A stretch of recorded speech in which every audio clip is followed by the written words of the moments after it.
It is my pleasure today to be joined by New York Times best-selling author and the former Speaker of the House, Newt Gingrich. Thank you so much, sir, for being here with us today. Listen, it's great to be with you, and I'm very excited. As you know, I'm a big fan of Heritage, and I think have been for virtually the whole history of the institution. So I'm thrilled to be with you. Well, this is exciting because you have a brand new book out. It's called March to the Majority, the real story of the Republican Revolution. And you wrote this book along with the former National Republican Congressional Committee Director, Joe Gaylord. And you all have done a really neat job in this book of just detailing so much of the history going back years and years and years of kind of this shaping and molding and what you've termed a revolution of the Republican Party.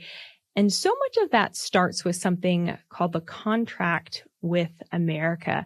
That's arguably one of the most influential political documents in recent history. The Republican Party released the Contract with America before the midterm election in 1994, and the document explains what the party would do if Republicans won the majority, which of course they did. And you authored that document, the Contract with America, and you tell the story of that whole process in March to the Majority. Talk a little bit, if you would. Take us back to the early 1990s. What was the political scene like in Washington, D.C. at that time? Well, the big thing about 1994 was that no Republican House majority had been elected since 1952. So it was over 40 years. And I think with the day we won, there weren't probably 6 members of the House who thought we'd be a majority because it seemed inconceivable. We picked up 54 seats that day. And by having a contract, we really had a guide to ourselves that once we won, this is what we're going to do. We promised to do it. We went and did it. Got all of it done in about, I think, 93 days. In terms of passing it in the House. Now, getting it done ultimately with the Senate and with the President was a longer process. We got welfare reform in August of 1996. We got a balanced budget starting in 1997. But all those things took time. But we really stood on Ronald Reagan's shoulders. In 1980, I had participated as a freshman congressman, and we developed a Capitol Steps event, and we developed a contract, 5 items. And Reagan stood there with every House and Senate candidate, really the first time in modern times that a presidential Republican candidate had stood with his entire party, because historically our presidential candidates were much stronger than our congressional candidates. And it was an act of considerable courage, as David Broder said at the time. From that, we came back 14 years later and stood in the Capitol steps and had a contract and promised things, again, because we'd learned from Reagan and from Lincoln, that as Lincoln once said, with popular sentiment, anything is possible. Without popular sentiment, nothing is possible. And so we had deliberately picked topics that we knew would, in fact, lead to the vast majority of Americans supporting us. Welfare reform was very positive. People wanted work. They agreed with Reagan that work was the best social program. People wanted a balanced budget. I felt it was almost a moral duty to get to a balanced budget. They wanted tax cuts so the economy would grow. So all that stuff was in there. And when we got a big enough party with enough people saying the same thing, we ended up with a genuinely historic victory. To show you how historic it was, there's a 40-year period when there is no Republican majority. From 1994, we held the House for 12 years. But what was important was when we lost it in 2006, Republicans knew they could be a majority. And so within 4 years, we got it back in 2010. We kept it till 2018. Kevin McCarthy knew we could become a majority, and within 4 years, we got it back again. So the difference between the relative importance of House Republicans for that 40-year period and the relative importance of House Republicans now for what will be 30 years by the end of this cycle is extraordinary. And that shifted the whole balance of Washington towards a more conservative policymaking. And frankly, it made the Heritage Foundation and the great research and the great analysis that your folks do even more important. And on welfare reform, for example, we relied very heavily on Heritage. And I've been a big fan of Heritage because I believe that having institutions of knowledge that are on our side, that are thinking about things from a conservative principle, are vital if we're going to win the political fight. So as you began to craft the contract with America and you thought about the policies that should be included and you thought about the commitments that you are making to the American people, who were the folks that you were calling on the phone, that you were meeting with, that you were pulling on for their advice and wisdom as to what should be included in this contract? Well, I mean, one of the people we went to was Ed Fulmer, who had been the founder of Heritage and the head of Heritage, and he played a very significant role in our thinking it through. We had a team in the House. Dick Armey, who became majority leader, was a professor of economics, a very smart guy. Bob Walker, who became chairman of the Science and Technology Committee, had been my close ally for the whole time and played a key role. We had Bill Paxton from Buffalo, New York, was the head of the Congressional Campaign Committee and played a role. Tom DeLay, who was became the whip and was from Houston. So you had a very good team. And part of the key to all this was that I knew you had to have a team to win on this scale. You know, the presidents run, and it's one race. And you focus on that one person. In the Senate, there are probably only a third of them run at any given time, so it's 33 twice and then 34 once. And of those 33 races, no more than 5 or 10 really matter. And so they're really focused on. We have 435 House members. And so if you're going to manage the House, you have to have a team. We were able to pick up 54 seats, in part because we broke with the Republican tradition. We ran people everywhere. We knew we were pretty confident, Joe Gaylord and I were pretty confident, that we would pick up 53 seats. We did not count beating Rostenkowski, the chairman of Ways and Means, in downtown Chicago. That's the one race we missed. But we beat the Speaker of the House for the first time, I think, in a century. We beat the chairman of the Judiciary Committee in Houston, Texas. I mean, there were a lot of places where normally traditional Republicans wouldn't even have competed, and instead we were winning, and that made a big difference. So how did the contract change the Republican Party, not just in 1994, but long term? Well, I think it made us a more conservative party. It built on what Reagan had done. I mean, I tell people that there's sort of a Goldwater to Reagan to Gingrich to Trump party that thinks its job is to change Washington. And then there's an older Republican Party that thinks its job is to manage Washington. And they're really fundamentally different views of how the world works.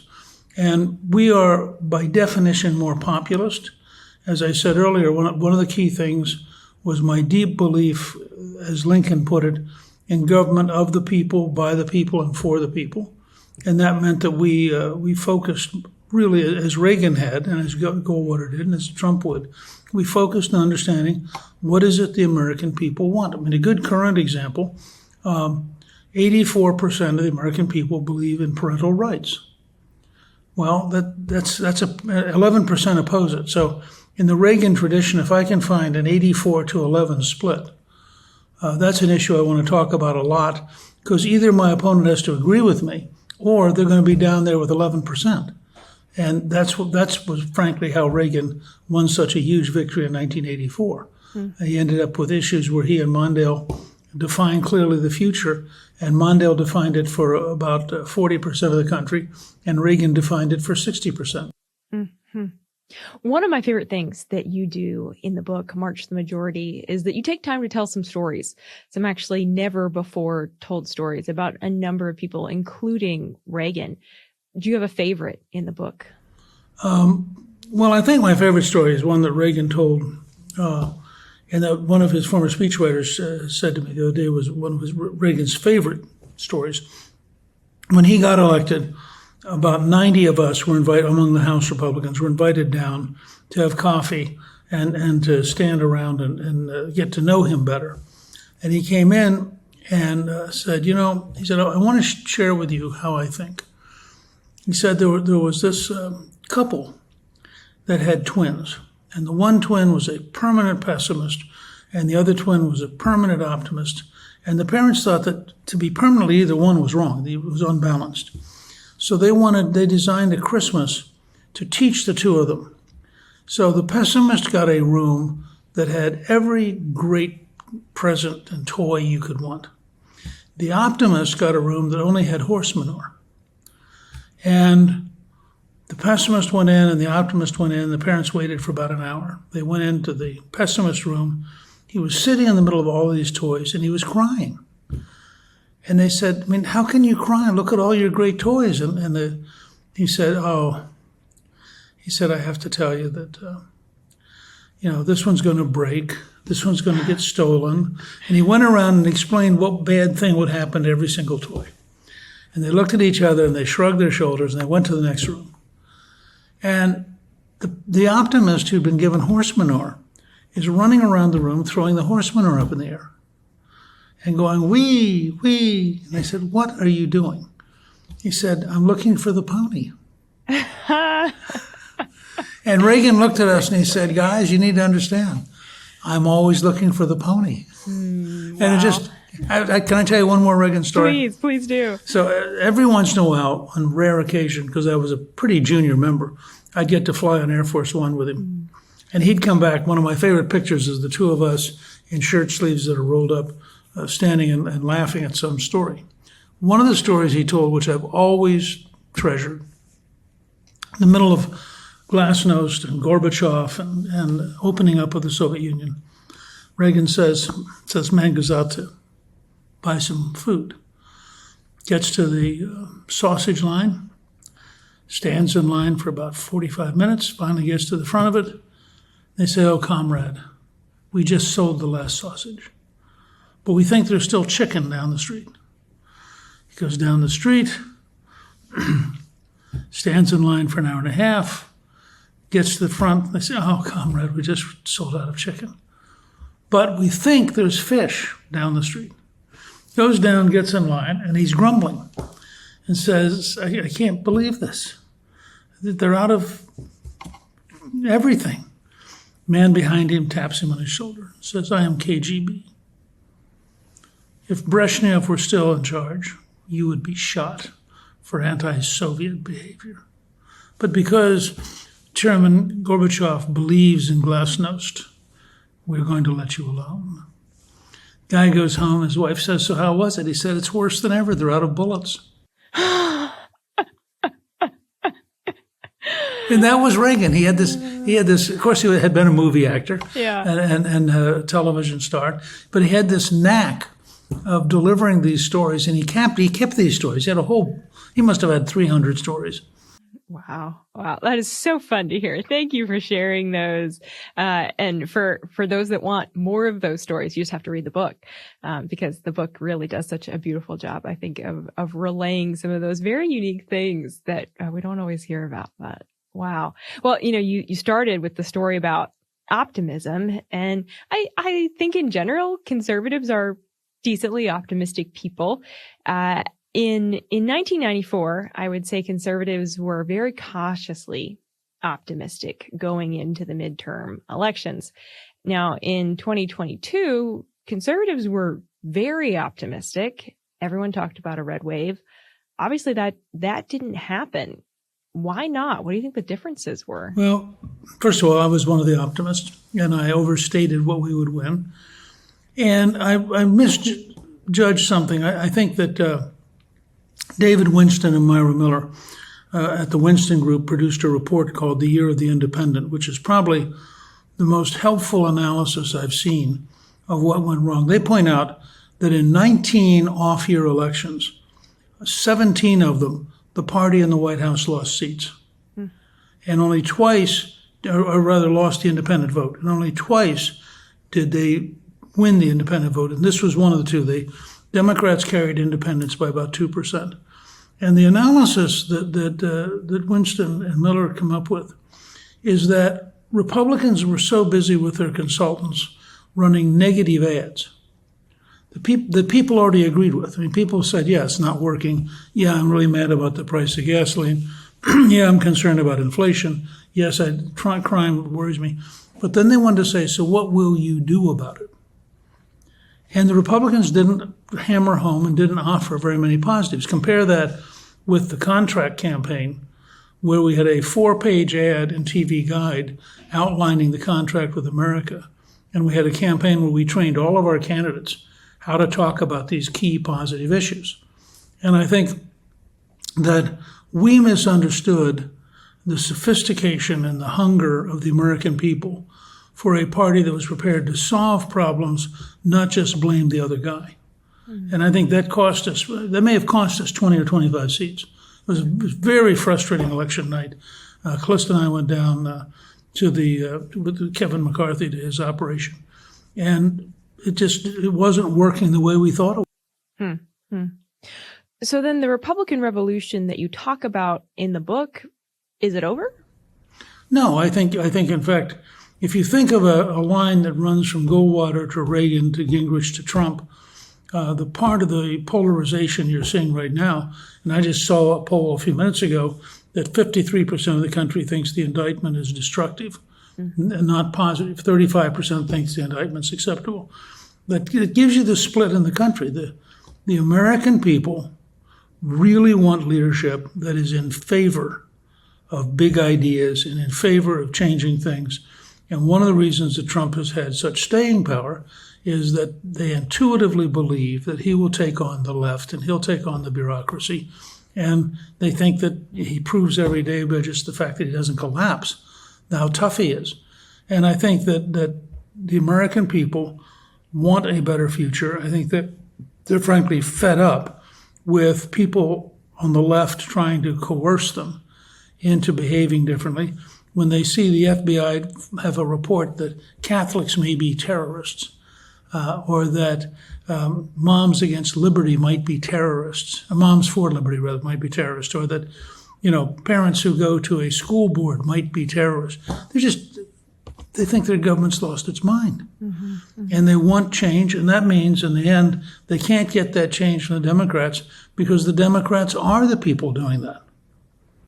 Well, we are, of course, over a year out from the 2024 election. A lot can change. Are you making any predictions yet? No, I mean, I think that the objective reality is that unless something very dramatic happens, Trump will probably be the nominee. If you looked at the most recent surveys that have come out since the indictment, his support's very solid, and it puts him ahead of the number 2 person, Governor DeSantis, who, by the way, I think is a very good governor, done a great job in Florida. But DeSantis is not a national figure at the scale of Trump, and the latest survey showed Trump 30 points ahead, 53 to 23. And then everybody else is at 3 or 4. And of course, every time the mayor of Miami just announced he's going to run for president, that tells you how big the vacuum is. And every time somebody announces, people at Mar-a-Lago pop another champagne cork, because what they would like to have is about 30 people splitting up the anti-Trump vote, and then have Trump, be the one guy who's at 50 or 60%, while the others are at 3, 4, and 5%. The Road is March to the Majority, the real story of the Republican Revolution. It is out now. You can get it wherever books are sold.